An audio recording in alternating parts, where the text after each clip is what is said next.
Hello my dear friends, my name is C Akshay Mantri. स्वागत है आप सभी का मेरे इस यूट्यूब चैनल के ऊपर, दैट इज इको ज्ञान बाय एके। आज अपन बात करने वाले chapter number 2 unit number 1 theory of demand के बारे में, और ये हमारा पार्ट 2 है। पार्ट 1 ऑलरेडी मैंने अपलोड कर दिया है, जिसका लिंक आपको डिस्क्रिप्शन में मिल जाएगा, या फिर आप आई बटन पे भी आप क्लिक करके उसको देख सकते हो। ओके, बढ़ते हैं हमारे पार्ट 2 के अंदर। शुरुआत में सबसे पहला क्वेश्चन जो अपन बात करने वाले, that is exception to the law of demand. Right, law of demand के एक्सेप्शंस कौन से ओके, लॉ ऑफ डिमांड के एक्सेप्शंस का मतलब क्या है कि कहां पे लॉ ऑफ डिमांड हो जाएगा फेल। लॉ ऑफ डिमांड बताया किसने? प्रोफेसर अल्फ्रेड मार्शल ने, कि अगर समझो other things being constant, prices कम हो जाएगी तो डिमांड बढ़ जाएगी, और प्राइसेस बढ़ जाएगी तो डिमांड कम हो जाएगी। Inverse relationship between the price and quantity demanded. But ये कहां पे फेल हो जाएगा, मतलब कहां पे प्राइस और क्वांटिटी के अंदर डायरेक्ट रिलेशनशिप दिखाई देगा, ये होते हैं आपके exceptions to the law of demand. Right, सबसे पहला एक्सेप्शन इन्होंने यहां पे बोला है, that is the conspicuous goods. Conspicuous goods मतलब क्या सर? इसको आप जो है वो प्रेस्टिजियस वैल्यूड गुड्स भी बोल सकते हो। ऐसे गुड्स जिनकी कीमत बहुत ज्यादा होती है, जो बहुत ही महंगे हैं। महंगी चीजों के लिए जनरली ये देखा जाता है कि लोग महंगी चीजें तब खरीदते हैं जब उनकी प्राइसेस बढ़ते जाती है, ना कि तब जब वो और सस्ते होते जाती है। तो राइट, इसको अपन स्नोब अपील या फिर कॉन्स्पिशियस कंजम्पशन भी बोल सकते हैं, फिर आर्टिकल्स ऑफ प्रेस्टिजियस वैल्यू भी बोल सकते हैं। मतलब ऐसी चीजें जैसा गोल्ड है, डायमंड है, इनकी वैल्यू जब बढ़ती है ना, लोग इसको ज्यादा खरीदते हैं। क्यों? क्योंकि ये और महंगा हो रहा है, और जितना महंगा चीज मेरे पास होगा, लोग मुझे उतना ज्यादा क्या समझते हैं? अमीर समझते, रिच समझने लगते लोग मुझे। राइट, इसलिए अपन क्या करते हैं, ये सारी चीजें खरीदने की कोशिश करते हैं। ओके, इसको अपन वेबलन इफेक्ट या फिर प्रेस्टिजियस गुड्स इफेक्ट भी बोल सकते हैं। ये इसके नाम है, नाम याद रखना है, बिकॉज इसके ऊपर से एग्जाम में क्वेश्चन पूछा जाता है। Okay, snob appeal, Prestige value goods, conspicuous goods, Veblen effect, Prestige goods effect, सबका सब बिल्कुल क्या है? सेम है, एक ही चीज है, कुछ अलग है क्या? नहीं। Okay, next, they become more attractive when their prices increases, low prices buy less, high prices buy more. क्योंकि जितना गोल्ड महंगा होगा, अगर वो मेरे पास उतना ज्यादा है, इसका मतलब मैं उतना ही क्या हूं? अमीर हूं। राइट, लोग जब सोना महंगा होता है ना, गले में पूरा, हाथ में पूरा ऐसा पहन के घूमने की कोशिश करेंगे, ये दिखा लो कि मैं कितना अमीर हूं। लेकिन वही अगर सस्ता हो गया, सबके पास में गोल्ड अवेलेबल हो जाएगा, फिर अपने पास है, इससे कोई फर्क पड़ता है क्या? नहीं। तो ऐसी टाइम पे लोग खरीदने वाले बिल्कुल भी नहीं है। Okay, that is the conspicuous goods. Second point अपन बात करते हैं importantly about the Giffen goods. Giffen goods क्या बोलता है? ये जो कॉन्सेप्ट है, ये हमारे एक स्कॉटिश इकोनॉमिस्ट और स्टैटिस्टिशियन जो थे, सर रॉबर्ट गिफन, इन्होंने फाइंड आउट किया। इन्होंने इंग्लैंड के अंदर क्या देखा कि लोगों का एक कंजम्पशन पैटर्न है related to their necessity and their luxury. Necessity क्या है? नेसेसिटी है उनके लिए ब्रेड, और उनका लग्जरी क्या है? मीट। इनको ऐसा दिखाई दिया कि लोग क्या करते हैं, जब इनकी किसकी प्राइस, अपन बात कर रहे हैं अबाउट द ब्रेड की प्राइस, जब कभी भी ब्रेड की प्राइसेस बढ़ जाती है, लोग क्या करते हैं? लोग ब्रेड का कंजम्पशन ज्यादा करते हैं, और मीट का कंजम्पशन बिल्कुल भी नहीं करते या तो कम करते हैं। और उल्टा होता है, जब कभी भी ब्रेड की प्राइसेस सस्ती हो जाती है, लोग ब्रेड की डिमांड क्या करते हैं? कम करते हैं, और किसकी डिमांड बढ़ा देते हैं? मीट की। इसके पीछे का लॉजिक क्या है? लॉजिक ये है कि अगर समझो कभी भी ब्रेड की प्राइसेस बढ़ जाती है ना, तो ब्रेड उनके लिए नेसेसिटी है, वो ये चीज तो खरीदने वाले हैं। इस चीज में उनका बहुत सारा पैसा किस पे लग जाता है? ब्रेड पे लग जाता है। तो उनकी जो परचेसिंग पावर है फॉर द मीट, वो हो जाती है कम, और उनका पूरा का पूरा पैसा कहां पे लग जाता है? उनके ब्रेड पे ही लग जाता है। तो वो क्या सोचते हैं, अभी बचा हुआ पैसा भी क्या करना है, उसको भी क्या करो? ब्रेड ही कंज्यूम कर लो, बिकॉज ब्रेड अपने लिए क्या है? जरूरी है, नेसेसिटी है। इसलिए ब्रेड का डिमांड प्राइसेस बढ़ने के बाद भी क्या हो रहा है? बढ़ रहा है। ओके, इसका उल्टा केस होता है जब ब्रेड की प्राइसेस कम हो जाती है। जब ब्रेड सस्ते में मिलने लगेगा, लोग क्या करेंगे? जितना उनको रिक्वायर्ड है उतना ब्रेड खरीद लेंगे। अच्छा, उतना खरीदने के बाद भी लोगों के पास में पैसा क्या हो जाएगा? बच जाएगा। जब लोग पैसा बचा रहे हैं, तो इस पैसे को वो लोग कहां लगाएंगे? लग्जरी के ऊपर लगाएंगे, मीट पे लगाएंगे। फिर ऐसा करने के बाद लोग क्या सोचते हैं? अरे यार, जब मैं इतना पैसा मीट पे लगा रहा हूं, क्यों ना और थोड़ा पैसा जिसको मैं ब्रेड कंज्यूम करने में लगा रहा था, वहां से और निकाल के मैं क्या कर दूं? मीट पे ही लगा दूं। क्योंकि आज जो है वो ब्रेड वैसे भी सस्ता है, तो क्यों ना मैं अपना इतना पैसा जब मीट पे लगा रहा हूं, तो और थोड़ा पैसा मीट पे लगा दूं। तो इस चक्कर में लोग क्या करते हैं? ब्रेड की प्राइसेस कम होने पे उसकी डिमांड को और भी रिड्यूस कर देते हैं, और अपनी डिमांड को क्या कर लेते हैं? शिफ्ट करते हैं टू द लग्जरी। ये अपन ने देखा है इन केस ऑफ गिफन गुड्स। कभी भी गिफन गुड्स का जो केस है, वो हमेशा उन गुड्स में आएगा जो कि इंफेरियर क्वालिटी के होते हैं, है ना। जो इंफेरियर क्वालिटी की गुड्स नहीं है, वहां पे गिफन गुड्स कभी भी आएंगे क्या? नहीं आएंगे। सो गिफन गुड्स के बारे में एक सिंपल डेफिनेशन है कि each and every Giffen goods is a inferior goods, but every inferior good is not a Giffen good. Right, ये अपने को इंपॉर्टेंटली याद रखने का है। So given goods exhibit direct price demand relationship, है ना, दैट इज ब्रेड, ये अपना गिवन गुड्स है, ऐसा अपन इसको बोल सकते हैं। Okay, which are inferior with no close substitutes and which occupy a substantial place in the consumers budget. अपना पहले खर्चा यहां जा रहा था, जब इसकी प्राइसेस बढ़ जाएंगे तो अपन पूरा ही खर्चा वहां पे लगा देंगे, और वही अगर इसकी प्राइसेस कम हो गई तो यहां से पैसा बचा के कहीं और लगा देंगे। यस और नो? यस, ठीक है। चलो आगे बढ़ते हैं। अबाउट द कॉन्स्पिशियस नेसेसिटीज, ऐसी चीजें जो जरूरत की और सबके पास होनी चाहिए, और इनकी प्राइसेस बढ़ने के बावजूद भी लोग इनको क्या कर रहे हैं, खरीदे जा रहे हैं। क्यों? क्योंकि ये जरूरी है ना, एक बेसिक नेसेसिटी बन चुका है कि अपने को जो चाहिए मतलब चाहिए। लेट्स से मोबाइल का रिचार्ज या आपके मोबाइल में जो डेटा पैकेज है वो, है ना, दिन पे दिन वो महंगा होते जा रहा है, बट स्टिल आप रिचार्ज करते जा रहे हो क्या? यस। आपकी डिमांड बढ़ते जा रही है क्या? यस। पहले 1 GB दिन का बस होता था, आज 1.5 GB का रिचार्ज करते हो, कल को जाके 2 GB का रिचार्ज करोगे। प्राइसेस बढ़ने के बावजूद आपकी डिमांड बढ़ रही है। क्यों? Because it is a conspicuous necessity, समय की जरूरत है कि ये हमको चाहिए मतलब चाहिए। तो ऐसी चीजों के लिए लोग सोचते क्या? नहीं, to maintain their minimum standard of living, लोग क्या करते हैं, इनकी डिमांड करते हैं है। So in spite of price rise demand does not fall, demand कभी भी गिरेगा क्या? नहीं, उल्टा बढ़ते जा रहा है, बिकॉज ये क्या है, जरूरी है सर, चाहिए मतलब चाहिए, राइट? यस। तो फोर्थ पॉइंट अपन बात करते हैं about the future expectations of prices. अगर कंज्यूमर कभी भी फ्यूचर के प्राइसेस के एक्सपेक्टेशन रखता है, इससे होता क्या है कि वो अपनी करंट डिमांड को अफेक्ट कर रहा है without having any change in the price, है ना। जनरल रूल क्या बोलता है लॉ का कि भाई प्राइसेस बढ़ने से डिमांड कम होनी चाहिए। लेकिन अगर अपन ऐसा बोले कि आज ऑलरेडी प्राइसेस बढ़े वाले हैं, अपने को लग रहा है कि कल को जाके और प्राइसेस बढ़ने वाली है, तो अपन क्या करेंगे, आज बढ़े वाले प्राइस के ऊपर भी अपनी डिमांड को बढ़ा देंगे। यस और नो? यस। क्यों? क्योंकि अपने को ऐसा लग रहा है आज 10 रुपए बढ़े हैं, कल और 20 रुपए बढ़ने वाले हैं, तो क्यों ना मैं आज ही खरीद लूं, है ना। तो प्राइसेस बढ़ने के बाद भी आप खरीद रहे हो क्योंकि आपके फ्यूचर एक्सपेक्टेशंस है कि और भी बढ़ने वाला है ना। वही अगर अपन इसका उल्टा केस लेते हैं, अगर आज 10 रुपए सस्ता प्रोडक्ट अपने को मार्केट में मिल रहा है, बट किसी ने तुमको ये खबर दे दी कि कल को और 20 रुपए कम होने वाले हैं, तो तुम आज जाके खरीद लोगे क्या?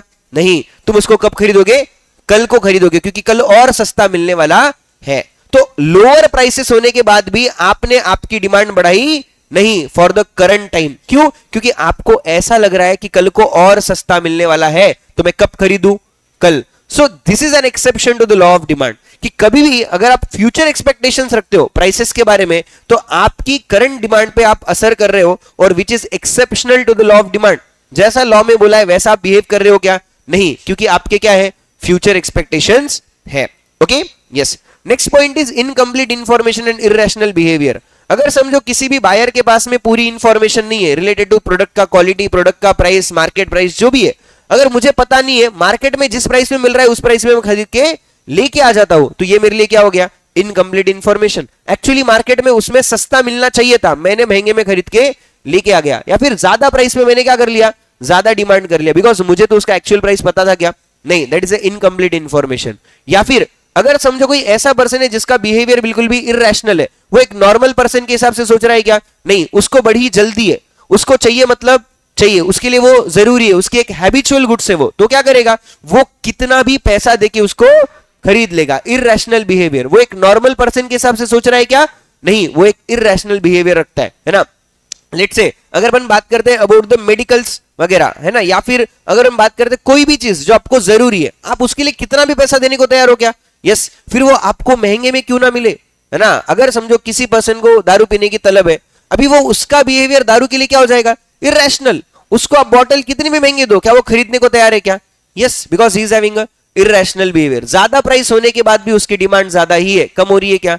नहीं, that is irrational behavior. Okay, so consumers have incomplete information and they will make inconsistent decision regarding the purchase. Inconsistent मतलब law of demand में जैसा बोला है वैसा वो लोग behave नहीं कर रहे, वो बिल्कुल भी उसके क्या कर रहे हैं, opposite behave कर रहे हैं। ओके, डिमांड फॉर नेसेसरीज, है ना। लॉ क्या बोलता है कि जो भी नेसेसरी गुड्स है लाइफ के लिए, उनके ऊपर हमारा लॉ एप्लीकेबल है क्या? नहीं, बिकॉज लोग नेसेसरी गुड्स की प्राइसेस बढ़ने के बाद भी उनकी डिमांड उतनी ही करते हैं, और प्राइसेस कम होने के बाद भी उतनी ही करते हैं, ना बढ़ाते हैं ना कम करते हैं, बिकॉज वो उनके लिए क्या है, जरूरी है। तो नेसेसरी गुड्स के ऊपर प्राइसेस का कोई भी असर होता नहीं है। ये किसने बोला है? लॉ ऑफ डिमांड के एक्सेप्शन ने बोला है।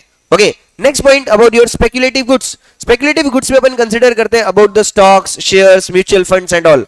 इनके केस में क्या देखा जाता है कि जब कभी भी स्टॉक्स के प्राइसेस बढ़ती है, शेयर्स की प्राइसेस बढ़ती है ना, लोग ऐसे टाइम पे ज्यादा शेयर्स खरीदने की कोशिश करते हैं, हो सके उतने ज्यादा ये लोग क्या करते हैं, बाय करते हैं। ओके, और वही जब शेयर्स की प्राइसेस दिन पे दिन कम होने लगती है, लोग बिल्कुल भी शेयर्स बाय करते क्या नहीं, उल्टा लोग क्या करते हैं, ज्यादा बेचने की कोशिश करते हैं। क्यों ऐसा हो रहा है? क्योंकि उनको लगता है जब शेयर्स की प्राइसेस बढ़ रही है, इसका मतलब वो और भी बढ़ेंगे। जब वो और बढ़ेंगे, आज खरीद लेता हूं और कल को जाके उसको क्या कर दूंगा, बेच दूंगा, और क्या कमाऊंगा, पैसा कमाऊंगा, जिसको अपन बोलते हैं स्पेक्युलेटिव गेन। तो इस स्पेक्युलेटिव गेन के चक्कर में लोग क्या करते हैं, शेयर्स की प्राइसेस जब बढ़ती है तब उनको खरीदते हैं, और जब वो गिरती है तब उसको क्या करते हैं, बेच देते हैं। तब कोई भी खरीद रहा है क्या? नहीं, क्योंकि उनको क्या लगता है ये और गिरेगा, और ये जब और गिर जाए तब मैं इसको खरीदूं, आज बिल्कुल भी नहीं खरीदना चाहिए। That is about the speculative goods. And the last point is other factors, है ना। There are an number of factors जहां पे आपका लॉ ऑफ डिमांड क्या होता है, फेल होता है। इन केस ऑफ इनकम, इनकम बढ़ने से आपकी डिमांड क्या हो जाएगी, बढ़ जाएगी। फिर आपके प्रोडक्ट की प्राइसेस क्यों ना बढ़ गई हो, प्रोडक्ट की प्राइसेस बढ़ने के बावजूद भी इनकम बढ़ने के बाद आपकी डिमांड क्या होने वाली है, बढ़ने ही वाली है, कम होने वाली है क्या, नहीं, right. Prices of related commodities, जहां पे अपन ने बात किया है अगेन सब्स्टिट्यूट गुड्स के बारे में, वहां भी क्या हो गया, एक्सेप्शन क्रिएट हो गया। Test and preference and fashion, कोई चीज फैशनेबल है, ट्रेंडिंग है, उसकी डिमांड हो रही है महंगे प्राइस पे स्टिल, है ना। जैसा अभी रिसेंटली अपन बोल सकते हैं लबुबू, है ना, उसके केस में भी यही हुआ, है ना। क्या है वो लाबुबू, जो भी है भाई, तो उसके केस में यही हुआ। क्या हुआ, वो महंगा मिलने के बाद भी लोग उसको खरीद रहे क्या, यस। ओके, सो ये exception to the law of demand में आता है, क्योंकि यहां पे लॉ ऑफ डिमांड क्या हो रहा है, फेल हो रहा है। अभी आप पढ़ो, जितने पॉइंट में उन्होंने लॉ ऑफ डिमांड एक्सप्लेन किया, उससे ज्यादा पॉइंट्स में उन्होंने अपने क्या एक्सप्लेन किया, एक्सेप्शन। मतलब लॉ बनाने का कुछ भी काम है क्या, नहीं है, फालतू में टाइम पास किए अल्फ्रेड मार्शल जी आके यहाँ पे, ठीक है, तुम्हारे लिए काम बढ़ा दिए पढ़ाई करने का, और कुछ किए क्या, नहीं। तो पढ़ो लॉ ऑफ डिमांड का स्टेटमेंट इतने से लाइन में, उसके एक्सेप्शन इतने सारे लाइन में, बिकॉज एक ही लाइन दिया है, ceteris paribus other things being constant, ये सारे उसके लिए क्या है, एक्सेप्शंस है। Okay, yes. चलो नेक्स्ट पॉइंट अपन आगे बढ़ते हैं, और यहां पे समझते हैं कि डिमांड जब बदलता है तो किन रीजन से बदलता है। तो डिमांड जो है आपके दो मेजर फैक्टर से बदलता है, एक होता है आपका प्राइस और दूसरे होते हैं आपके अदर फैक्टर्स। कभी भी अगर डिमांड प्राइस की वजह से चेंज होने लगे तो उसको अपन बोलते हैं quantity demanded, change in quantity demanded. और वही अगर अदर देन प्राइस की वजह से जब डिमांड चेंज होता है तो उसको अपन क्या बोलेंगे, चेंज इन डिमांड। ये इंपॉर्टेंटली याद रखना है। ओके, नेक्स्ट अपन क्या बोल रहे हैं कि अगर समझो प्राइसेस जो है वो आपकी कम हो जाती है, प्राइसेस कम होने से डिमांड क्या हो जाएगी, बढ़ जाएगी, तो इसको अपन क्या बोलेंगे, एक्सपेंशन ऑफ क्वांटिटी डिमांडेड। क्या बोलेंगे अपन इसको, एक्सपेंशन। एक्सपेंशन मतलब बढ़ना, एक्सटेंशन, एक्सपेंशन का मतलब क्या होता है, बढ़ना। वही अगर मैं ऐसा बोलूं कि प्राइसेस क्या हो गई, बढ़ गई, प्राइसेस बढ़ने से डिमांड हो जाती है कम, कम होना इसको अपन क्या बोलते हैं, कॉन्ट्रैक्शन, है ना। बढ़ने का मतलब एक्सपेंशन, कम होने का मतलब कॉन्ट्रैक्शन। जब कभी भी मार्केट के अंदर प्रोडक्ट की प्राइसेस कम हो जाती है तो उसकी डिमांड बढ़ जाती है, बढ़ना माने एक्सपेंशन ऑफ क्वांटिटी डिमांडेड। वही अगर मार्केट में प्रोडक्ट की प्राइसेस जो है वो बढ़ गई तो इससे क्या हो गया,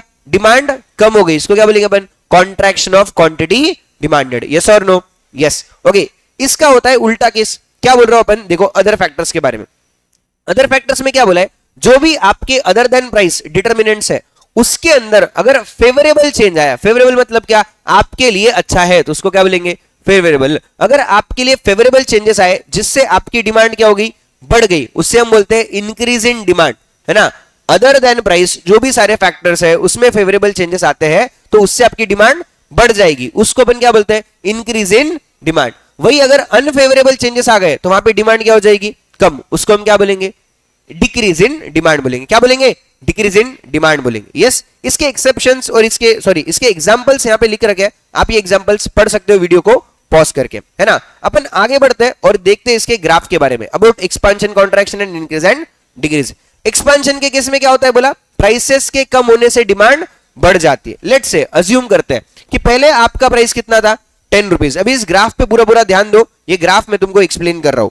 ओके, ध्यान दो, क्या बोला है, अगर समझो पहले आपके प्रोडक्ट का प्राइस कितना था, 10 रुपीज, उस प्राइस पे आपका डिमांड कितना था, 100 क्वांटिटीज, 100 केजीज का आप डिमांड करते थे, तो आपका कोऑर्डिनेट बन गया था ये ए पॉइंट। लेटर ऑन आपके प्रोडक्ट की प्राइसेस क्या हो गई, कम हो गई, कम होके कितना हो गई, 5 रुपीज पर यूनिट। प्राइसेस कम होने से आपकी डिमांड क्या हो जाती है, बढ़ जाती है, तो आपने 100 केजी से डिमांड कितना कर दिया, 150 केजी। तो अभी आपका कोऑर्डिनेट क्या हो गया, ये हो गया पॉइंट सी। तो पहले आपका पॉइंट था ए ओरिजिनल, अभी आपका क्या है न्यू पॉइंट, पॉइंट सी। इन दोनों को कनेक्ट करता हुआ आप क्या कर रहे हो, एक डिमांड कर्व ड्रॉ कर रहे हो जो कि कौन सी साइड जा रहा है, नीचे की साइड जा रहा है ना। ऑलरेडी अगर ये पॉइंट नहीं निकलता तो एटलीस्ट इतना डिमांड कर्व तो था ही, विच इज डाउनवर्ड स्लोपिंग।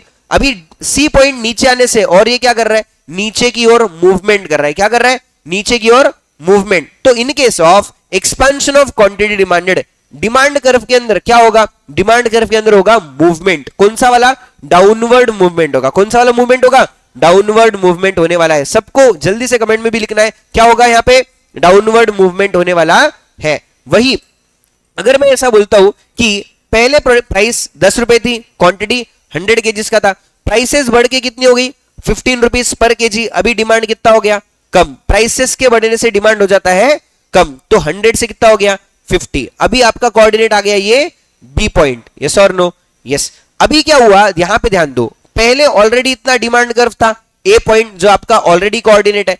अभी ये बस क्या कर रहा है, एक्सटेंड हो रहा है। कहां पे सर, ऊपर की साइड में। इसको क्या बोला जाता है, that is a upward movement. क्या बोलते हैं इसको, अपवर्ड मूवमेंट। अच्छा, यहां पे ओरिजिनल पॉइंट से न्यू पॉइंट तक जाने के लिए कोई नया डिमांड कर्व बन रहा है या पुराने ही डिमांड कर्व में मूवमेंट हो रहा है, पुराने ही हो रहा है। तो इसके लिए अपन इसको क्या बोलते हैं, in case of expansion of quantity demanded there is a downward movement along the same demand curve, and in case of contraction of quantity demanded there is a upward movement along the same demand curve. ऐसा अपन इसको बोलते हैं, right. Next point अपन बात करते हैं about increase and decrease.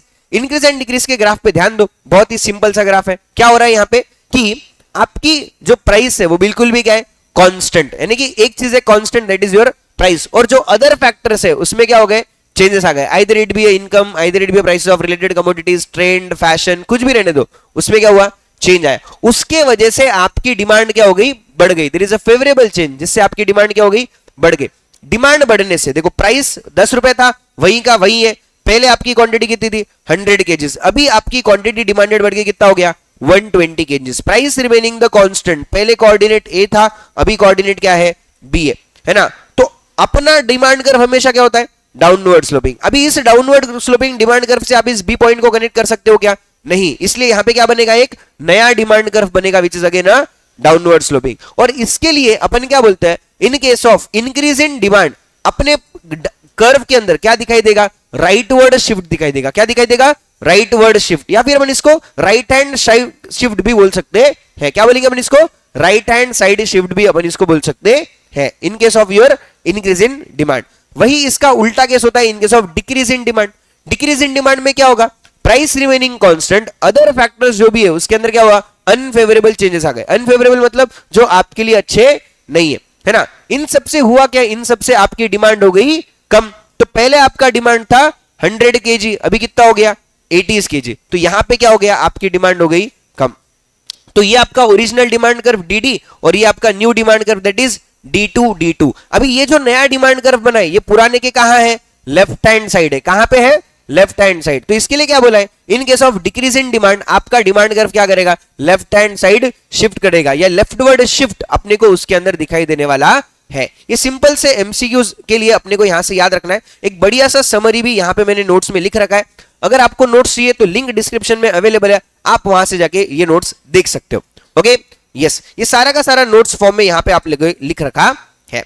आगे बढ़ते हैं और बात करते हैं about the elasticity of demand, which is the most important concept of this chapter. Okay, elasticity का मतलब क्या होता है, इलास्टिसिटी का सिंपल मतलब ये होता है दैट इज रेस्पॉन्सिवनेस, है ना। इलास्टिसिटी का मतलब क्या होता है, रेस्पॉन्सिवनेस। मैं अगर कोई चीज को खींचूं तो वो कितना खींचा जाए, उसे मैं क्या बोलता हूं, इलास्टिक, है ना। अपन इलास्टिक किसे बोलते हैं, अगर मैं किसी रबर को खींच रहा हूं, वो बहुत ज्यादा खींचे जा रहा है, तो क्या हो गया, इलास्टिक हो गया। तो यहां पे अपन कंसीडर कर रहे हैं इलास्टिसिटी ऑफ डिमांड, कि मैं अगर एक फैक्टर में कुछ चेंजेस कर दूं तो उससे मेरी डिमांड पे कितना असर पड़ेगा, उससे मेरी डिमांड कितना रिएक्ट करेगी, इसे मैं क्या बोलता हूं, इलास्टिसिटी ऑफ डिमांड बोलता हूं। The responsiveness of quantity demanded with the changes in other factors, है ना। जो भी उसके सारे डिटर्मिनेंट्स है, प्राइस, इनकम, है ना, प्राइस ऑफ रिलेटेड कमोडिटीज, जितने भी सारे डिटर्मिनेंट्स है, उसमें अगर कुछ चेंज आया और उस चेंज की वजह से मेरी डिमांड में चेंज आया, तो मैं इसे क्या बोलूंगा, इलास्टिसिटी ऑफ डिमांड बोलने वाला हूं। इलास्टिसिटी ऑफ डिमांड के अंदर अपन ये चेक करते हैं कि मेरी जो डिमांड है या वो कितने टाइम्स रिएक्ट करेगी, क्या करेगी, कितने टाइम्स रिएक्ट करेगी। अगर वो 10% से बढ़ता है तो ये उसके कितने परसेंटेज से अपने को रिएक्शन देने वाला है, वो अपन किससे पता करते हैं? इलास्टिसिटी से पता करते हैं।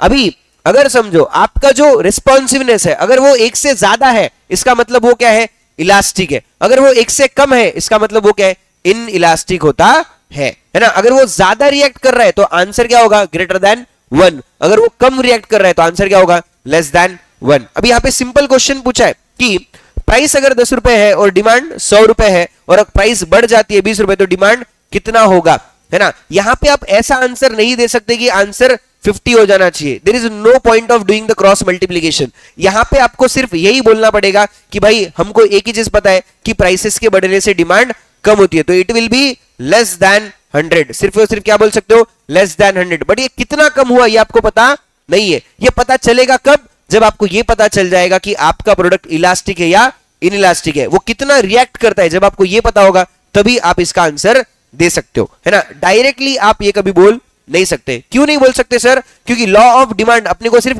क्वालिटेटिव बात करता है, कोई भी क्वांटिटेटिव बात करता है क्या? नहीं। लॉ ऑफ डिमांड ने सिर्फ एक ही चीज समझाई कि प्राइसेस के बढ़ने से डिमांड कम होती है। कितने से होती है ये उसने कभी बताया क्या? नहीं। That is a quantitative point. ये अपने को कहां समझना है? इलास्टिसिटी ऑफ डिमांड के अंदर समझना है। और ये अगेन इलास्टिसिटी वाला पॉइंट किसी और ने नहीं बल्कि किसने समझाया?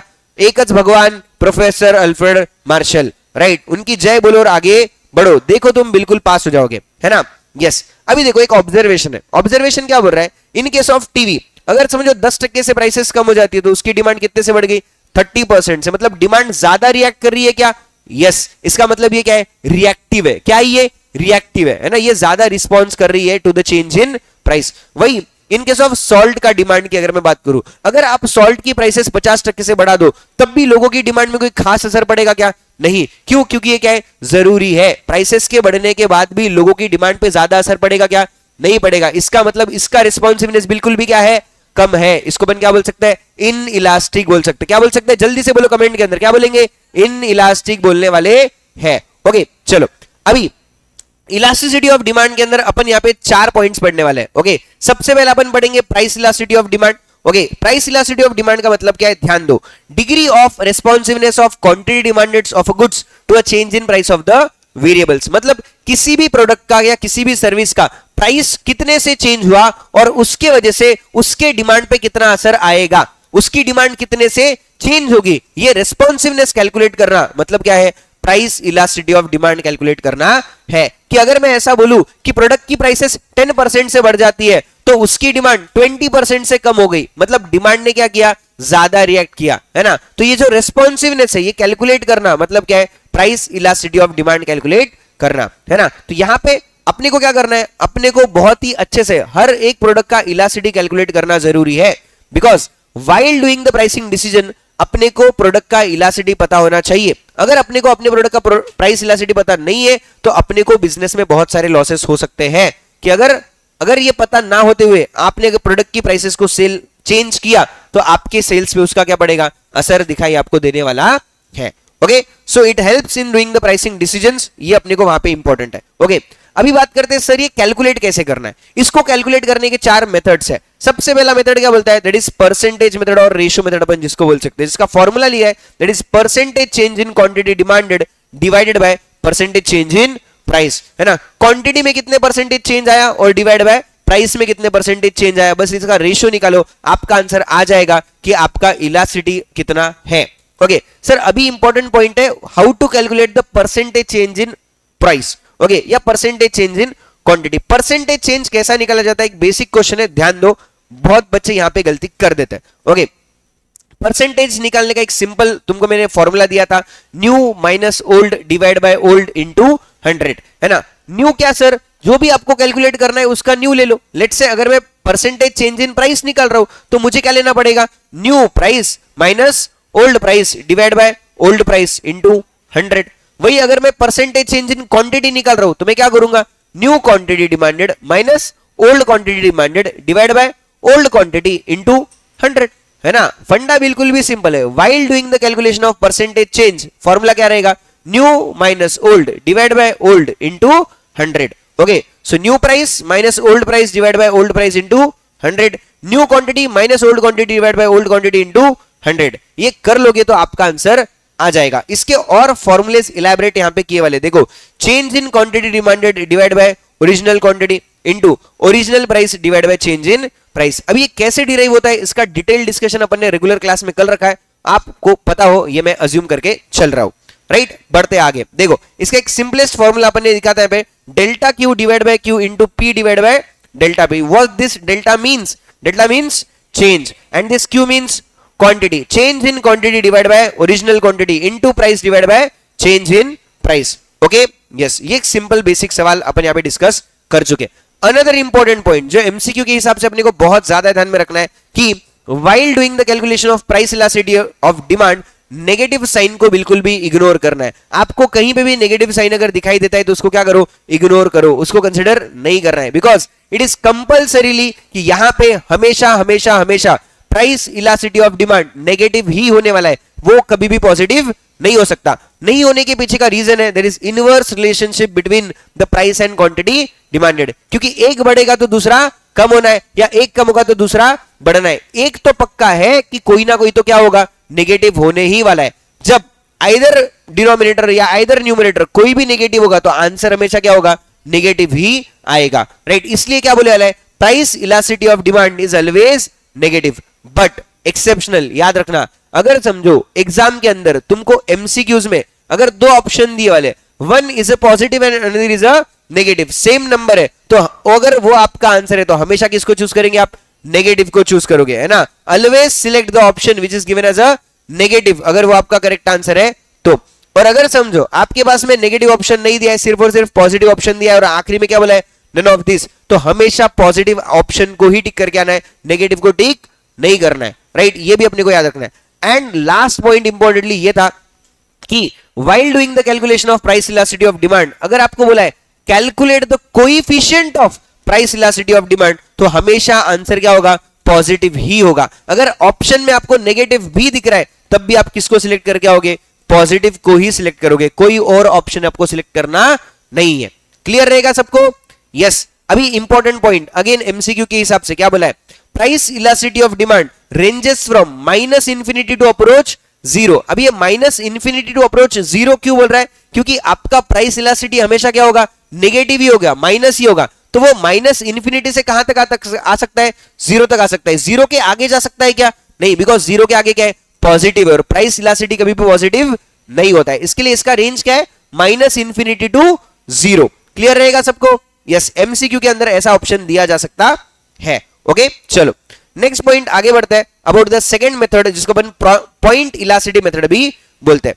पॉइंट इलास्टिसिटी मेथड आपको क्या बताता है, अगर समझो आपको डिमांड कर्व के ऊपर कोई भी एक पॉइंट दिया गया और पूछ लिया गया कि इस पॉइंट का इलास्टिसिटी क्या है बताओ, तो आपको आंसर करने आना चाहिए। आपके पास न new price new quantity, old price old quantity, किसी का कुछ डेटा है क्या, नहीं, आपके पास सिर्फ क्या है, एक डिमांड कर्व है। उस डिमांड कर्व के ऊपर एक कोई ना कोई पॉइंट है, उस पॉइंट का आपको क्या कैलकुलेट करने का है, इलास्टिसिटी कैलकुलेट करने का है। तो क्या करोगे, कौन सी मेथड लगाओगे, तो ये, राइट। मेथड का नाम क्या है, पॉइंट इलास्टिसिटी मेथड। अभी इसका एक फॉर्मूला है, फॉर्मूला क्या बोलता है, lower segment divide by upper segment. आपको करना क्या है, जिस भी पॉइंट का आपको इलास्टिसिटी कैलकुलेट करने का है, उस पॉइंट के नीचे कितना सेगमेंट है वो चेक करो और उसके ऊपर कितना सेगमेंट है आप ये चेक करो। अच्छा, और एक चीज ध्यान रखना, ये फॉर्मूला या ये मेथड तभी काम आएगा जब आपके पास में एक लीनियर डिमांड कर्व है। अगर आपके पास में नॉन लीनियर डिमांड कर्व है तो ऐसा काम नहीं आने वाला है। ये कब काम आएगा, जब आपके पास में क्या है, एक लीनियर डिमांड कर्व अवेलेबल है। लीनियर मतलब क्या, स्ट्रेट लाइन। आई होप आप लोगों को इतना तो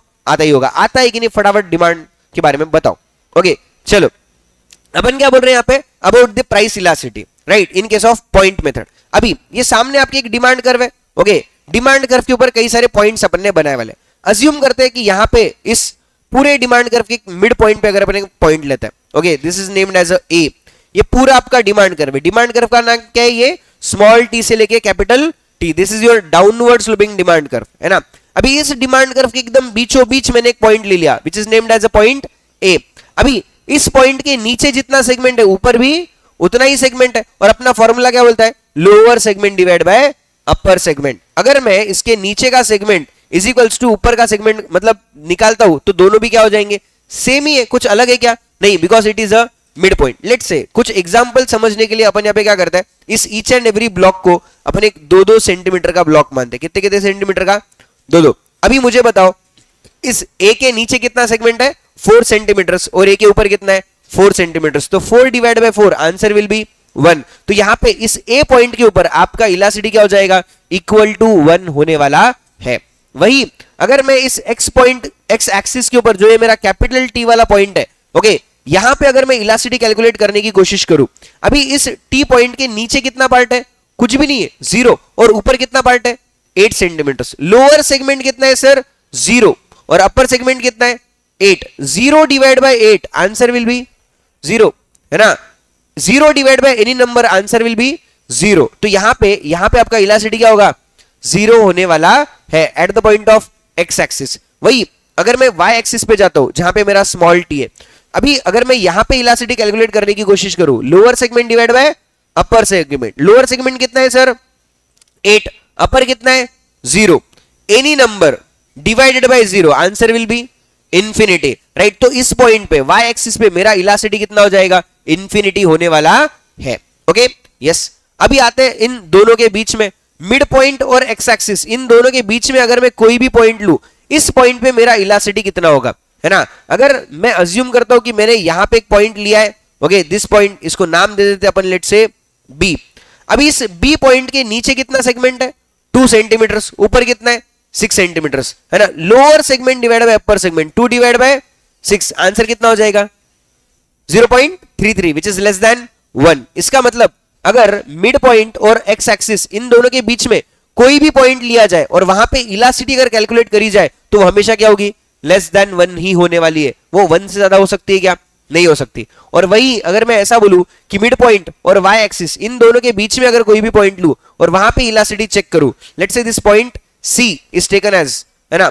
अभी सी के लिए लोअर सेगमेंट कितना है? 6। अपर सेगमेंट कितना है? 2, आंसर विल बी 3। अभी यहां पे this answer is greater than 1। इसका मतलब वाई एक्सिस और मिड पॉइंट, इन दोनों के बीच में अगर मैं कहीं भी पॉइंट लूं और वहां पे इलास्टिसिटी कैलकुलेट करूं, this will be always greater than 1। वो 1 से कभी भी छोटी हो सकती है क्या? नहीं, राइट? तो आपका पॉइंट कहां पे है, उसके हिसाब से आप क्या कर सकते हो? इलास्टिसिटी कैलकुलेट कर सकते हो। आपको बस एक सिंपल फॉर्मूला लगाना है, which is lower segment divide by upper segment. Clear है क्या सबको? यस, चलो।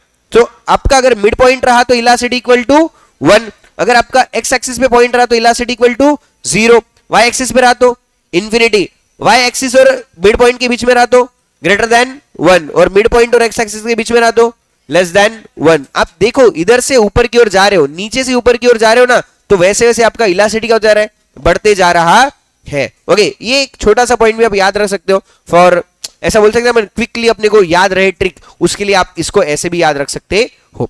अनदर इंपॉर्टेंट पॉइंट अगेन जो एमसीक्यू में पूछा जाता है, सर पॉइंट मेथड का यूज कब किया जाएगा? पॉइंट मेथड का यूज आप तभी करोगे जब आपके प्राइस के अंदर इन्फिनिटेसिमली स्मॉल चेंज है। इन्फिनिटेसिमली स्मॉल मतलब सर बहुत ही छोटा, माइन्यूट चेंज आपके प्राइस में आ रहा है। बहुत बड़ा है क्या वो? नहीं। कंपेयर टू योर प्राइस, आपके एक्चुअल प्राइस के हिसाब से आपका जो प्राइस का चेंज है वो बहुत ही क्या है? मिनिमम है, बहुत ही छोटा है। तभी आप कौन सा मेथड यूज करते हो? पॉइंट इलास्टिसिटी वाला मेथड यूज करते हो। बाकी टाइम पे करोगे क्या? नहीं, right? Next point, next method is your arc elasticity method. अभी आर्क इलास्टिसिटी मेथड क्या बोलता है कि अगर समझो आपके पास में कोई 2 पॉइंट्स है और आपको उन दोनों पॉइंट्स के बीच का इलास्टिसिटी कैलकुलेट करने का है, तब आपने कौन सा मेथड यूज करना चाहिए? आर्क इलास्टिसिटी मेथड यूज करना चाहिए। आपको सिंपल सा एक डिमांड कर दिया है, उसके ऊपर 2 पॉइंट से पॉइंट ए और पॉइंट बी, आपको बोला इन दोनों पॉइंट के बीच का इलास्टिसिटी कैलकुलेट करो, तो आप कौन सा मेथड यूज करोगे? आर्क इलास्टिसिटी वाला मेथड यूज करोगे। एंड आईसीआई का सबसे फेवरेट मेथड अगर कोई है तो वो कौन सा है? आर्क इलास्टिसिटी ही है। कभी भी अगर एग्जाम में क्वेश्चन आ जाए कि calculate the price elasticity of demand, always always always choose the method of arc elasticity, इसका ही फॉर्मूला लगा के आना, अनलेस एंड अनटिल वहां पे स्पेसिफिकली कोई और मेथड का नाम ना दिया हो तो, है ना? जब कुछ भी नहीं बोला तो ये मेथड यूज करेंगे, जब कोई मेथड का नाम दिया है तो वो मेथड यूज करके आना है। क्लियर रहेगा सबको? यस, जल्दी से कमेंट में बोलो कि आर्क इलास्टिसिटी मेथड ही यूज करने वाले हो। यस, चलो आ जाओ। अभी देखते हैं सर इसका कैलकुलेशन कैसे होता है। देखो एक ड्रॉबैक जो है यहाँ पे फील हुआ। ड्रॉबैक क्या था कि आप क्या करते हो, इन केस ऑफ रेशियो मेथड और परसेंटेज मेथड, आप प्रीवियस ईयर को बेस मान लेते हो। जो भी आपका ओल्ड क्वांटिटी या ओल्ड प्राइस था उसको आपने क्या बना लिया? बेस बना लिया और उसके हिसाब से आपने क्या चेक किया कि कितना परसेंटेज चेंज आ रहा है। बट इनका मानना ऐसा है कि उसको बेस मानना थोड़ा क्या हो जाएगा, गलत हो जाएगा। Why not to take the average as a base, है ना। क्या बोला इन्होंने कि क्यों ना एवरेज को बेस लिया जाए। न्यू और ओल्ड दोनों भी प्राइस और क्वांटिटी के एवरेज को अपन क्या लेने वाले, बेस बोल के कंसीडर करने वाले हैं। इसलिए इन्होंने यहां पे एक नया फॉर्मूला डेवलप किया। Formula is Q2 minus Q1, that is change in quantity.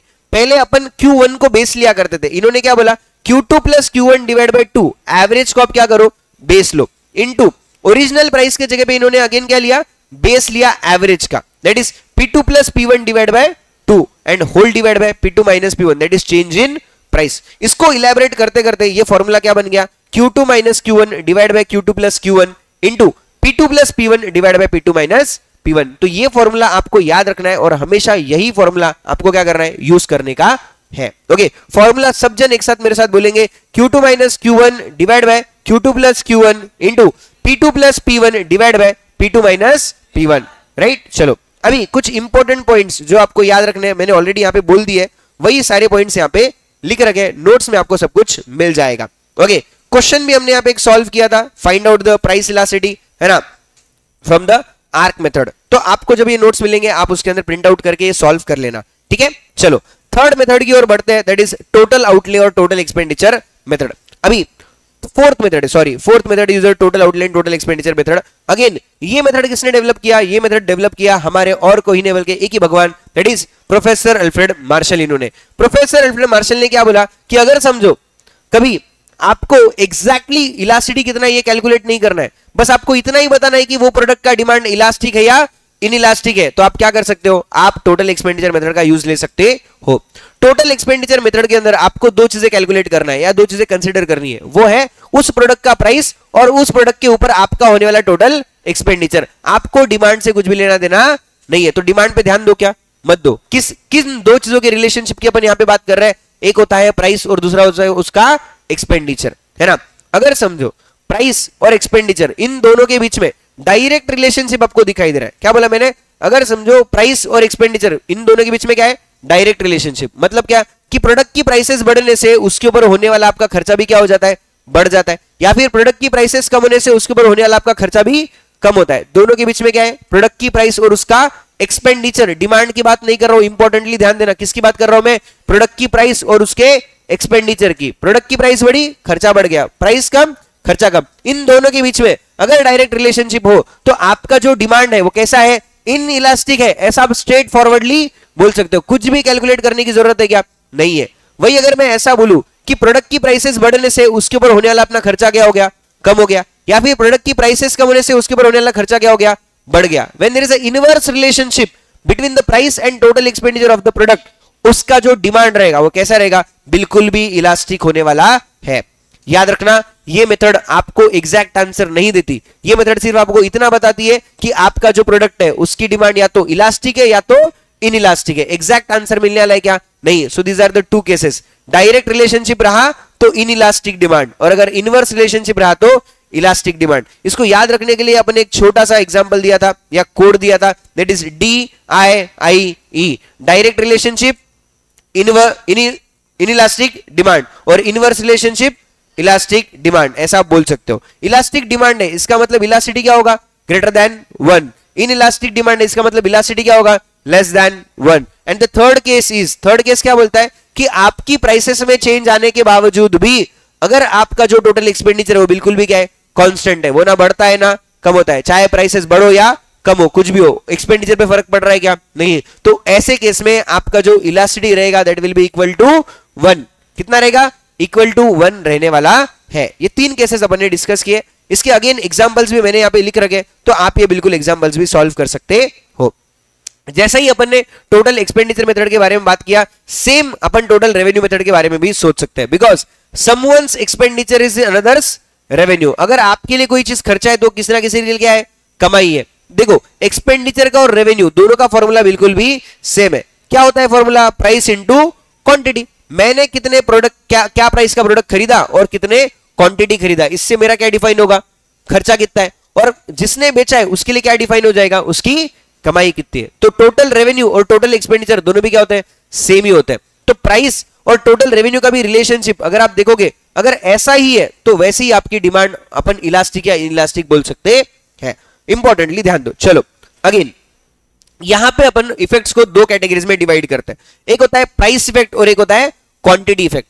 Price effect किसे बोला जाएगा कि प्राइसेस के बढ़ने के बाद में आपका जो टोटल रेवेन्यू है वो भी क्या हो गया, बढ़ गया, और प्राइसेस के कम होने के बाद में आपका टोटल रेवेन्यू भी क्या हो गया, कम हो गया। यानी कि उस चीज को बेच के आपको मिलने वाला जो पैसा है वो प्राइसेस के बढ़ने के बाद बढ़ते जा रहा है और प्राइसेस के कम होने के बाद कम होते जा रहा है। इसका मतलब अगेन प्राइस और टोटल रेवेन्यू इन दोनों में क्या है, डायरेक्ट रिलेशनशिप है। जब दोनों में डायरेक्ट रिलेशनशिप होगा तो इसका डिमांड कैसा होगा, इन इलास्टिक होने वाला है। कैसा होगा, इन इलास्टिक होने वाला है। वही अगर मैं ऐसा बोलूं कि प्रोडक्ट की प्राइसेस बढ़ाने से उसका होने वाला टोटल रेवेन्यू कम हो जाता है, या प्रोडक्ट की प्राइसेस कम करने से उससे मिलने वाला टोटल रेवेन्यू बढ़ जाता है, inverse relationship between the price and total revenue, तो ऐसे केस में आपका जो डिमांड होगा वो कैसा होगा, इलास्टिक होने वाला है। These are the two cases which are similar to your total expenditure. नाम बस क्या किया, एक्सपेंडिचर की जगह पे रेवेन्यू रख दिया। यस और नो, यस, कॉन्सेप्ट वहीं का वहीं पे है। ओके, और अगर समझो प्राइसेस के चेंज होने के बावजूद भी आपके रेवेन्यू पे कोई भी फर्क नहीं पड़ता है तो वहां पे आपका इलास्टिसिटी क्या हो जाएगा, इक्वल टू 1, जिसको अपन यूनिटरी इलास्टिक डिमांड भी बोल सकते हैं। और इलास्टिक डिमांड है इसका मतलब क्या है, इलास्टिसिटी ग्रेटर देन 1, और अगर इनइलास्टिक बोला इसका मतलब इलास्टिसिटी क्या है, लेस देन 1। राइट, एक सिंपल सा concept with the total revenue and total expenditure. दोनों मेथड्स में आपको एग्जैक्ट इलास्टिसिटी पता नहीं चलती, बस इतना पता चलता है कि इलास्टिक है या इनइलास्टिक है। ओके, यस, आगे बढ़ते हैं। इसके अगेन एग्जांपल्स सॉल्व करने के लिए यहां पे लिख रखे हैं, तो आप ये एग्जांपल्स अच्छे से घर पे सॉल्व कर सकते हो। ये आपके लिए होमवर्क है, ऐसा समझ लो, है ना, और इसको सॉल्व करो। राइट, नेक्स्ट पॉइंट अपन पढ़ते हैं, that is interpretation of numerical values of elasticity of demand. इतना पॉइंट पढ़ के अपन इस पार्ट 2 को यहां पे एंड करेंगे और नेक्स्ट पॉइंट जो अपना है वो अपन पार्ट 3 में डिस्कस करेंगे। ओके, यस, ध्यान दो। Interpretation of numerical values of elasticity of demand. 5 types of price elasticity अपन यहां पे पढ़ने वाले। ओके, सबसे पहला टाइप अपना बात करते हैं, that is a perfectly elastic demand. Elastic बोला है इसका मतलब हमेशा क्या है, क्वांटिटी का चेंज ज्यादा होगा, ये अपने दिमाग में आ जाना चाहिए। और परफेक्टली इलास्टिक बोला है इसका मतलब ये 100% क्या है, इलास्टिक है। यानी कि प्राइसेस बदलो या मत बदलो, डिमांड पे तो फर्क पड़ने ही वाला है ना।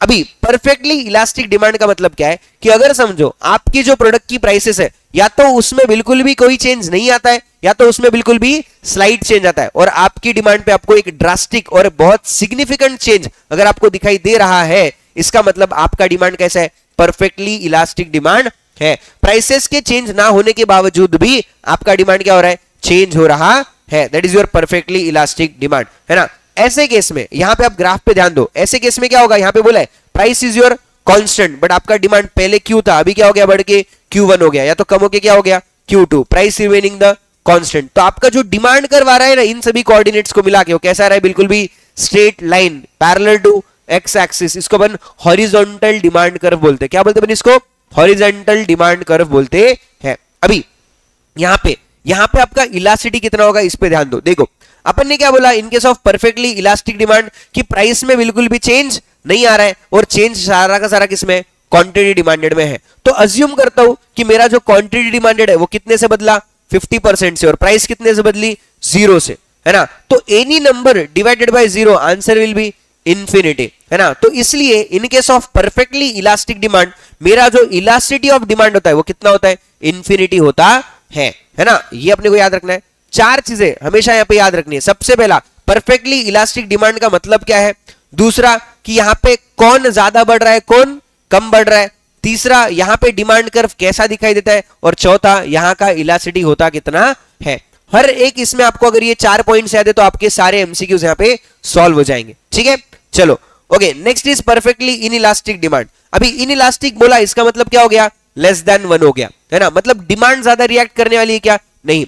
परफेक्टली इनइलास्टिक बोला इसका मतलब डिमांड बिल्कुल भी रिएक्ट करने वाली नहीं है। इसका मतलब क्या है कि अगर समझो प्रोडक्ट की प्राइसेस या तो बढ़ जाए या तो कम हो जाए, फिर भी डिमांड पे इसका कोई असर पड़ेगा क्या, नहीं। There is no change in demand irrespective of change in the price. या तो प्रोडक्ट की प्राइसेस बढ़ जाए या तो प्रोडक्ट की प्राइसेस कम हो जाए, डिमांड जितनी थी उतनी ही रहेगी, है ना। वो चेंज होने वाली है क्या, नहीं। तो ऐसे केस में आपका जो डिमांड करवाएगा वो बिल्कुल भी क्या होगा, straight line parallel to Y axis. इसको अपन क्या बोलते हैं, वर्टिकल डिमांड कर्व बोलते हैं। क्या बोलते हैं अपन इसको, वर्टिकल डिमांड कर्व बोलते हैं। अभी यहां पे इलास्टिसिटी कितना आएगा वो देखो, है ना। क्या हुआ, आपने बोला sir percentage change in quantity कितना है, 0, नो चेंज इन क्वांटिटी, और प्राइस का चेंज लेट से अज्यूम करते कितना है, 50, तो answer will be 0 divide by any number, answer is 0। So in case of perfectly inelastic demand आपका आंसर क्या होगा, 0 होने वाला है, क्योंकि आपकी डिमांड रिएक्ट नहीं कर रही, सारा का सारा रिएक्शन किस में आ रहा है, सिर्फ और सिर्फ प्राइस में आ रहा है। That is perfectly inelastic demand. Okay, next is unitary elastic demand. Unitary elastic demand किसे बोला जाता है, नाम में क्या बोला है, यूनिटरी। यूनिटरी मतलब 1, ऐसा सिचुएशन जहां पे आपका इलास्टिसिटी का आंसर क्या होगा, इक्वल टू 1 होने वाला है। अभी इक्वल टू 1 अगर आपको इलास्टिसिटी चाहिए, इसका मतलब आपका न्यूमरेटर और डिनोमिनेटर दोनों भी क्या होने चाहिए, सेम होना जरूरी है, इक्वल होना जरूरी है। तो यहां पे आपका फॉर्मूला क्या बन जाता है, when percentage change in price is equal to percentage change in quantity demanded, that is your unitary elastic demand. When proportionate change in quantity brings, sorry, when proportionate change in price brings a proportionate change in quantity demanded, जितना change आपके price में आएगा उतना ही change आपके quantity में भी आएगा, तो उसको अपन क्या बोलते हैं, यूनिटरी इलास्टिक डिमांड बोलते हैं, राइट। जैसे यहाँ पे ग्राफ पे देखो, पहले प्राइस पी था, क्वांटिटी क्यू था, दोनों का coordinate this A point, later on prices बढ़ के क्या हो गई, P1, और उतना ही चेंज क्वांटिटी में भी आया जितना प्राइस में आ रहा है, जितने से प्राइस बढ़ी उतने से क्वांटिटी क्या हो गई, कम हो गई, तो दोनों का कोऑर्डिनेट क्या हो गया, दिस पॉइंट बी। इन दोनों को इंटरसेक्ट करने के लिए अपने क्या कर रहे हैं, डिमांड कर्व ड्रॉ कर रहे हैं, which is again a downward sloping. ये डिमांड कर्व कैसा दिखाई दे रहा है, तो हमारे अल्फ्रेड मार्शल ने बोला कि ये कैसा है, बिल्कुल भी रेक्टेंगुलर हाइपरबोला है। कैसा है ये, रेक्टेंगुलर हाइपरबोला है। ऐसा किसका बोलना है, प्रोफेसर अल्फ्रेड मार्शल का बोलना है, और अपने को ये क्या करने का है, याद करने का है। ओके, चलो आगे बढ़ते हैं। Next fourth point, that is relatively elastic demand. Relatively elastic demand, again elastic बोला मतलब क्या, ग्रेटर देन 1। अभी यहां पे इंपॉर्टेंटली ध्यान दो, रिलेटिवली इलास्टिक डिमांड के अंदर इन्होंने क्या बोला है कि कभी भी अगर percentage change in quantity demanded ज्यादा है परसेंटेज चेंज इन प्राइस से, तो उसको क्या बोल दिया जाएगा, रिलेटिवली इलास्टिक डिमांड बोल दिया जाएगा। When percentage change in quantity demanded is greater than percentage change in price, it is known as relatively elastic demand. Okay, अगर समझो प्राइसेस जो है वो बढ़ जाती है 20% से, और आपकी जो डिमांड है वो डिक्रीज हो जाती है 25% से, मतलब डिमांड का रिएक्शन प्राइस की रिएक्शन से ज्यादा है क्या, यस। तो यहां पे आपका जो मेथड रहेगा, जो टाइप रहेगा, कौन सा रहेगा, वो रिलेटिवली इलास्टिक डिमांड का टाइप रहेगा। ओके, यस, यहां पे आपका इलास्टिसिटी कितना आएगा फिर, ग्रेटर देन 1। देखो ना, अगर परसेंटेज चेंज इन क्वांटिटी कितना है, 25, परसेंटेज चेंज इन प्राइस कितना है, 20, आंसर क्या आएगा बताओ, 1 पॉइंट समथिंग कुछ आएगा।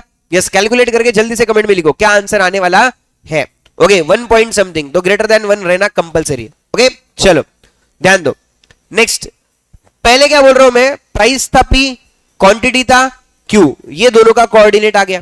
फिर प्राइसेस बढ़ के क्या हो गई, P1, है ना, और जितना चेंज प्राइस में आया उससे ज्यादा चेंज अपने क्वांटिटी में आ रहा है क्या, ये गैप को देखो, ये गैप इतना ही है और ये गैप उससे बड़ा है क्या, यस। इसका मतलब प्राइस के चेंज से ज्यादा चेंज किस में आया, क्वांटिटी में आया। ओके, अभी ये आ गया अपना न्यू कोऑर्डिनेट, ये पॉइंट ए पॉइंट बी, इन दोनों को कनेक्ट करने के लिए क्या ड्रॉ किया, एक डिमांड कर्व, ये हो गया आपका डिमांड कर्व डी। ये डिमांड कर्व कैसा है, downward sloping, but it is flatter demand curve. कैसा है ये, फ्लैटर डिमांड कर्व है। Okay, so in case of relatively elastic demand आपका डिमांड कर्व कैसा रहेगा, फ्लैटर डिमांड कर्व रहने वाला है। Okay, and the last point is relatively inelastic demand. Relatively inelastic demand के अंदर होता क्या है sir, percentage change in quantity is less then percentage change in price, यानी कि जितना चेंज प्राइस में आएगा उससे कम चेंज आपको कहां दिखाई देगा, क्वांटिटी में दिखाई देने वाला है। एग्जांपल लिखा है, अगर समझो प्राइसेस 20% से बढ़ जाती है और डिमांड सिर्फ कितने से गिरती है, 10% से ही गिरती है, इसका आंसर क्या आएगा बता दो, है ना,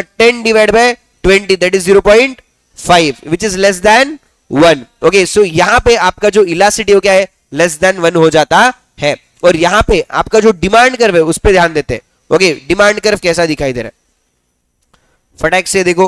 ओके, पहले प्राइस था P, ओके, और वहां पे डिमांड कितना था क्वांटिटी का Q। लेटर ऑन प्राइसेस बढ़ के क्या हो गई P1 और क्वांटिटी भी कम हो के क्या हो गई Q1। बट यहां पे प्राइस के चेंज से कम चेंज किसके अंदर दिखाई दे रहा है, क्वांटिटी में दिखाई दे रहा है। जब क्वांटिटी का चेंज प्राइस के चेंज से कम रहेगा तो उसको अपन क्या बोलते हैं, रिलेटिवली इनइलास्टिक डिमांड बोलते है। और यहाँ पे जो आपके पॉइंट ए और पॉइंट बी ये दोनों कोऑर्डिनेट्स आ रहे हैं, इनको कनेक्ट करने के लिए जब मैं एक डिमांड कर्व ड्रॉ करता हूं तो ये डिमांड कर्व कैसा दिखाई देता है? बिल्कुल भी स्टीपर दिखाई देता है। कैसा दिखाई देता है? स्टीपर दिखाई देता है, राइट? यस, यहां पे अपन अपना जो पार्ट 2 है उसको क्लोज कर रहे हैं। आई होप आप लोगों को सारे कॉन्सेप्ट समझ में आए हैं। अगर समझ में आया तो जरूर अपने दोस्तों के साथ में शेयर करें, चैनल को सब्सक्राइब करें, वीडियो को लाइक करें और बिल्कुल कमेंट करें, ये बिल्कुल भी भूलना नहीं है। बिकॉज आपके कमेंट से मुझे पैसा नहीं मिलता, आपके लाइक से मुझे पैसा नहीं मिलता, ना आपके सब्सक्रिप्शन से, बट पैसा मिलता है आपके मोटिवेशन से। तो जरूर जल्दी जल्दी लाइक करें, सब्सक्राइब करें, कमेंट करें और मिलते हैं अगले वीडियो में। तब तक के लिए बाय बाय, टेक केयर।